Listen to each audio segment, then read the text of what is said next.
disappointed everybody around you, God is still there for you.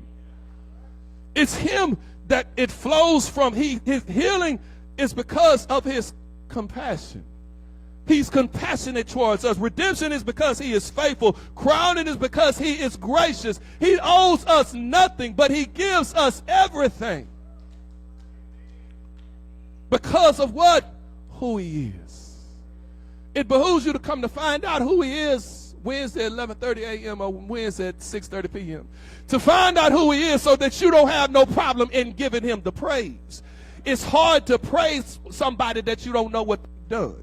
Because people are praised because of what they've done. We praise athletes because of what they've done. We praise them because they get the yards on the field, because they get touchdowns, because they win the game like Prairie View did last night against Grambling. I just thought I dropped that in there. Because of what he's done. I'm thankful. I'm grateful for his mercy. Think about it this way. In the form of insurance. You don't just celebrate or thank them when they pay out your claim, but you celebrate the company that covers you. Ooh, y'all didn't get it like I needed you to. God's policy covers your sin, your shame, your sickness, and your sorrow. The policy covers you like a good neighbor. He's better than that, baby. Look, we ain't just in good hands. We are in God's hands. He has us covered. And you can thank God for that. That car warranty, when your engine fails, you pray that they will replace it, that the dealership fix it. You don't just thank the mechanic, you thank the manufacturer for backing up the warranty. God backs up his promises with his character. That's how you know he's going to come through. How I know he's going to come through? He's faithful. How I know he's going to forgive me? He's merciful. How do I know he's going to provide for me? He's gracious. You know that he's going to do it because of who he is. Thank God for who he is. Gratitude shifts your perspective. Stop defining yourself by the pit. Y'all ain't feeling me. Stop defining yourself by your failures. Stop defining yourself by your tragedies and your sufferings. Stop defining yourself by your problems and your circumstances. You're not who you are by what you're going through. You are who you are because he'll bring you through it. Stop defining yourself by your pit and start defining yourself by his promises. I am fearfully and wonderfully made. I am the head and not the tail. I'm first and not last, above and not beneath. Don't define yourself by the pit. Define yourself by your praise. God, I thank you that you didn't leave me down in the pit. God, I thank you that you are the one that rescues, that you are the one that redeems and recovers. Gratitude says, I am not what I did. I am not my mistake. I am not my sickness. I am crowned with mercy because of who God is.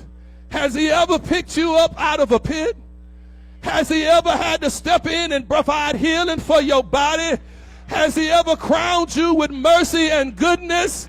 Well, if he's done all of that, then surely he knows that he's not through with you yet.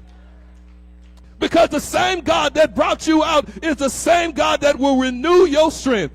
The same God that saved you the last time, that rescued you the last time, is the same God.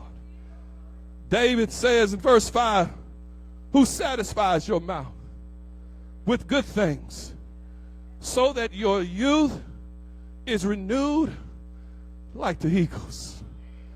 Here it is. Lastly, we're moving on. Heading to the hill to celebrate the boy's birthday. Gratitude renews me because God doesn't change.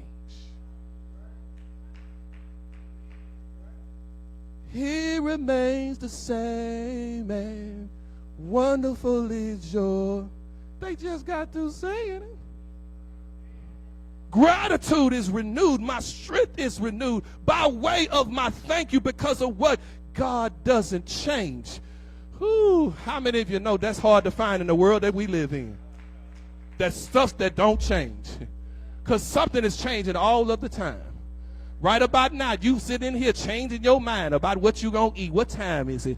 I was going to go to brunch, but I don't know. Pastor might be a little long. We may have to go somewhere else. You thinking about change. You thinking about change that's coming on Monday morning. Enjoy your Sunday fun day. Well, I got to get up and go to work. I don't know what I'm have to deal with it. That's going to change. But you've got to stick with that does not change. You have to stick with that remains the same today, yesterday, and forever. God changes not. In spite of the times that change, in spite of the days that change, he remains the same. It said that he satisfies, he fills, he makes full. God doesn't leave his children empty. He satisfies us with good things, not just pleasant, but what truly is beneficial, righteous, and lasting. You don't have to worry about losing out on it. You don't have to worry about God coming taking it back. You don't have to worry about the IRS trying to get it out your bank account. What God gives, he remains. It does not change. Renewed like the eagles. Eagle imagery is strength, vitality, rising above storms. The ancient Hebrew poetry saw the eagle as a symbol of endurance and renewal. David is saying, God fills me with what I need, and his goodness recharges me to keep me soaring. Fly like an eagle into the sea. Come on, somebody. Y'all know I put out this book of R&B for some of our guests. You may not know. Get your copy before you leave here. We have the Bible. We also have the book of R&B. And somewhere in there, sometime there is notice a song that we will pull out and pick up, just to remind us of the goodness of God, just to remind us of the good old gospels, just to remind us of how good and gracious God is.